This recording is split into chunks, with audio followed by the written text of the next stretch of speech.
اعوذ باللہ من الشیطان الرجیم بسم اللہ الرحمن الرحیم سبحانک لا علم لنا الا ما علمتنا انک انت العلیم الحکیم۔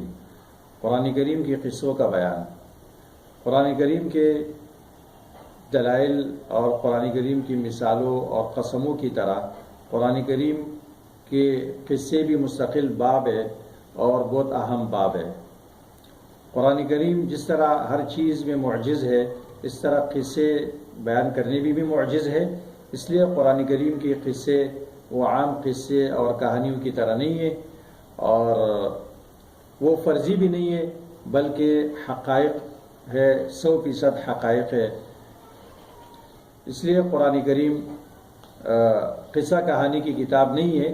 اس لیے قرآن کریم کسی بھی قصے کو ابتدا سے لے کر آخر تک من و عن تمام جزیات کے ساتھ بیان نہیں کرتا ہے، بلکہ اس حصے کو بیان کرتا ہے جس کے اندر کوئی فائدہ ہو، کوئی حکمت ہو، کوئی نصیحت ہو۔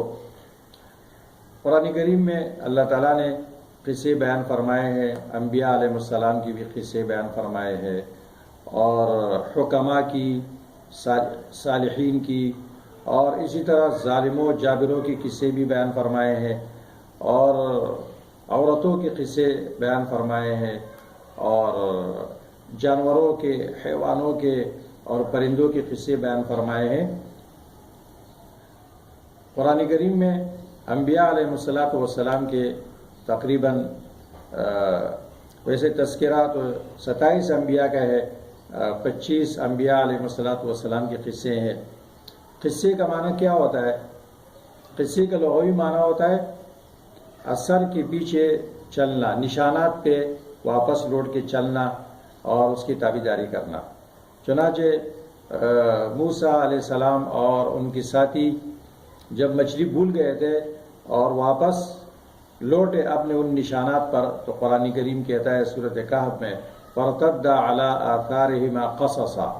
موسیٰ علیہ السلام کی بہن جب وہ موسیٰ علیہ السلام کو تلاش کرنے کے لیے ان کی والدہ ان سے کہتی ہے وَقَالَتْ لِأُخْتِهِ قُصِّيهِ، اس کی نشانات کے پیچھے چلو، موسیٰ علیہ السلام کا پتہ لگاؤ کہ اس کا کیا بنا۔ اور اصطلاح میں قصہ کہتے ہیں کہ ایک کسی چیز کی حالت کا بیان جس میں کئی مراحل ہو اور مرحلہ وار اس کو بیان کیا جائے۔ قرآن کریم میں اللہ تعالیٰ نے جن کی حالت بیان کی ہے اور جن کے بارے میں خبر دی ہے، وہ قرآن کریم کا قصہ کہلاتا ہے۔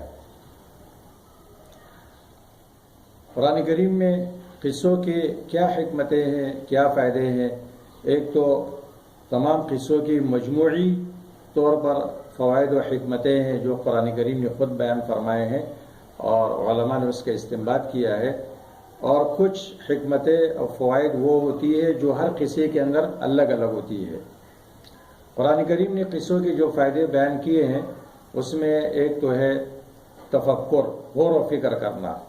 فَقْصُصِ الْقَصَصَ لَعَلَّهُمْ يَتَفَكَّرُونَ، سورۃ اعراف میں اللہ فرماتے ہیں آپ قصے بیان کریں پیغمبر تاکہ اس میں غور و فکر کریں۔ اور دوسرا مقصد اس کا ہے عبرت، لَقَدْ كَانَ فِي قَصَصِهِمْ عِبْرَةٌ لِأُولِي الْأَلْبَابِ۔ یوسف علیہ السلام ان کے بھائیوں کا قصہ جب ختم ہوتا ہے، سورۃ یوسف ختم ہوتی ہے، تو اللہ فرماتے ہیں ان کے قصے میں عبرت عقل مندوں کے لیے۔ اس قصے کے شروع میں فرماتے ہیں لَقَدْ كَانَ فِي يُوسُفَ وَإِخْوَتِهِ آيَاتٌ لِلسَّائِلِينَ، آخر میں فرماتے ہیں لَقَدْ كَانَ فِي قَصَصِهِمْ عِبْرَةٌ لِأُولِي الْأَلْبَابِ۔ اسی طرح ان قصوں کا مقصد ہوتا ہے تسلی اور داعی حق کے دل کو مضبوط کرنا اور نصیحت، موعظت۔ سورۃ ہود کے آخر میں اللہ فرماتے ہیں وَكُلًّا نَقُصُّ عَلَيْكَ مِنْ أَنْبَاءِ الرُّسُلِ مَا نُثَبِّتُ بِهِ فُؤَادَكَ۔ انبیاء علیہ السلام کی خبریں، ان کے قصے ہم نے آپ کو بیان کیے تاکہ اس کے ذریعے ہم آپ کے دل کو مضبوط کریں۔ وَجَاءَكَ فِي هَذِهِ الْحَقُّ وَمَوْعِظَةٌ وَذِكْرَىٰ لِلْمُؤْمِنِينَ۔ یہ قصے دلیل نقلی ہے انبیاء علیہ السلام سے کہ دیکھو ہر نبی نے اللہ کی وحدانیت بیان کی، اور یہ قصے تشجیع ہے، اس لیے حوصلہ ملتا ہے داعی حق کو کہ انبیاء علیہ الصلاۃ والسلام کے احوال اور داعین حق کے احوال جب ان کے سامنے بیان ہوتے ہیں تو ان کا دل مضبوط ہو جاتا ہے، ان کو حوصلہ مل جاتا ہے۔ اسی طرح یہ قصے مومنین کے لیے بشارت ہے اور مجرمین کے لیے یہ انذار و تخویف ہے، اور یہ انبیاء علیہ الصلاۃ والسلام کے دعوت کی اصول اس کے اندر موجود ہے۔ قصوں کے اندر دعوت کی اصول ہے کہ انبیاء علیہ الصلاۃ والسلام نے کس طرح دعوت دی، قوم نے کس طرح جواب دیا، اور کس پیغمبر نے کیا اسلوب اختیار کیا، سخت اسلوب اختیار کیا یا نرم اختیار کیا، اور ان پر کیا کچھ احوال گزرے۔ یہ سب ان قصوں سے یہ بات معلوم ہوتی ہے۔ انبیاء علیہ الصلاۃ والسلام کی صداقت کی دلیل ہے، ہمارے پیغمبر علیہ السلام کی صداقت کی دلیل ہے سورۃ یوسف، اور اسی طرح آل عمران میں اللہ تعالیٰ قصہ بیان کرنے کے بعد فرماتے ہیں سورۃ یوسف میں، تلک من انباء الغیب نوحیہا الیک وما كنت لديهم اذ اجمعوا امرهم وهم يمكرون ذلك من انباء الغیب نوحیہ الیک۔ یہ غیب کی خبریں ہیں جو ہم آپ کو دے رہے ہیں۔ یوسف علیہ السلام کے بھائی جب متفق ہو گئے، اپنے بھائی کو کنویں میں پھینک رہے تھے، آپ موجود نہیں تھے، آپ یہ قصہ بیان کر رہے ہیں، یہ اس بات کی دلیل ہے کہ آپ اللہ کے سچے پیغمبر ہیں۔ اسی طرح یہ قصے قرآن کریم کی معجز ہونے کی دلیل ہے۔ قرآن معجز کتاب ہے۔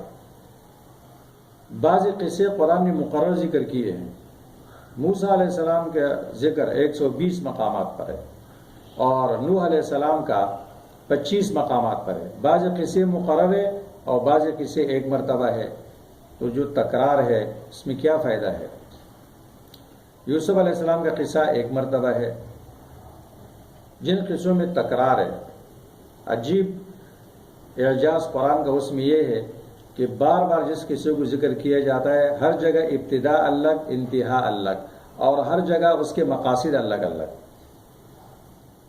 جیسے موسیٰ علیہ السلام کا قصہ، نوح علیہ السلام کا قصہ، قرآن کریم کو ایک چیلنج کر رہا ہے کہ اگر قرآن کریم اللہ کی کتاب نہیں ہے، چلو یوسف علیہ السلام کا قصہ ایک جگہ ہے، اس کے اندر یہ تصرف کر کے بتاؤ اور یہ فوائد اس سے حاصل کرو۔ بعض علماء نے اس پر مستقل کتابیں لکھی ہے اور 50-55 تک اس کے فوائد لکھے ہیں۔ توحید کل انبیاء علیہ الصلاۃ والسلام کی دعوت رہی ہے۔ وما ارسلنا من قبلک من رسول الا نوحی الیہ انہ لا الہ الا انا فاعبدون۔ انبیاء علیہ السلام غیبدان نہیں ہوتے ہیں۔ دیکھو، ابراہیم علیہ السلام نے فرشتوں کو نہیں پہچانا، لوط علیہ السلام نے فرشتوں کو نہیں پہچانا، سورۃ ہود میں اس کا بیان ہے۔ انبیاء علیہ الصلاۃ والسلام بھی تکلیفوں کے اندر مبتلا ہوتے ہیں اور وہ اللہ کی طرف رجوع کرتے ہیں۔ زکریہ علیہ السلام کی اولاد نہیں ہے، اللہ سے مانگ رہے۔ ایوب علیہ السلام پیغمبر ہے، بیمار ہے، وہ اللہ سے بیماری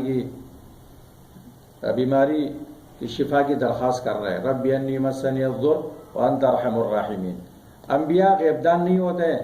دیکھو یوسف علیہ السلام کے والد یعقوب علیہ السلام 40 سال اپنے بیٹے کے فراق میں حیران ہے، پریشان ہے، رو رہے، ان کو معلوم نہیں ہے کہ ان کے بیٹا کہاں ہے۔ اگر انبیاء غیبدان ہوتے، یعقوب علیہ السلام جیسے جلیل القدر پیغمبر اتنی بڑی تکلیف میں کیوں مبتلا ہوتے ہیں؟ اور انبیاء بھی اپنے آپ سے تکلیف نہیں ہٹا سکتے ہیں جب تک اللہ نہیں چاہتے ہیں۔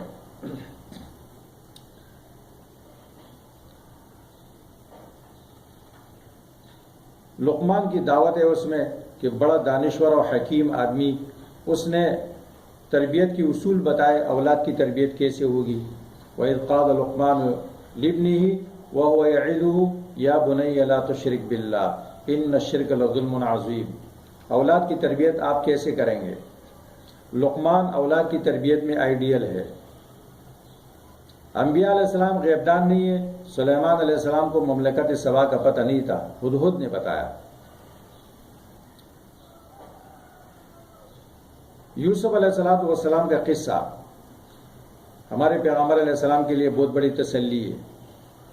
یوسف علیہ السلام کے ساتھ اپنوں نے حسد کیا اور کنویں میں پھینک دیا، 3 دن کنویں میں رہے، پھر مصر پہنچ گئے۔ ہمارے پیغمبر علیہ السلام کے ساتھ بھی اپنوں نے حسد کیا، آپ غار ثور میں گئے، 3 دن وہاں رہے اور پھر آپ مدینہ پہنچے۔ یوسف علیہ السلام مصر میں بادشاہ بنے، آپ کو اللہ نے مدینہ میں بادشاہ بنایا۔ یوسف علیہ السلام کے سامنے 22 ذلیل ہو گئے اور انہوں نے اعلان کیا لا تثریب علیکم اليوم، پیغمبر آپ بھی مکے میں فاتحانہ انداز میں داخل ہوں گے، اور آپ داخل ہو گئے اور آپ نے فرمایا الیوم یوم المرحمہ، یہ مکمل تسلی ہے۔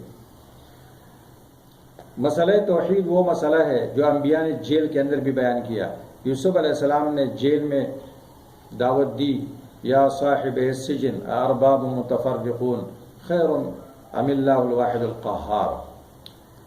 دعوت کے لیے مردم شناسی، مزاج شناسی، موقع شناسی بہت اہمیت رکھتا ہے۔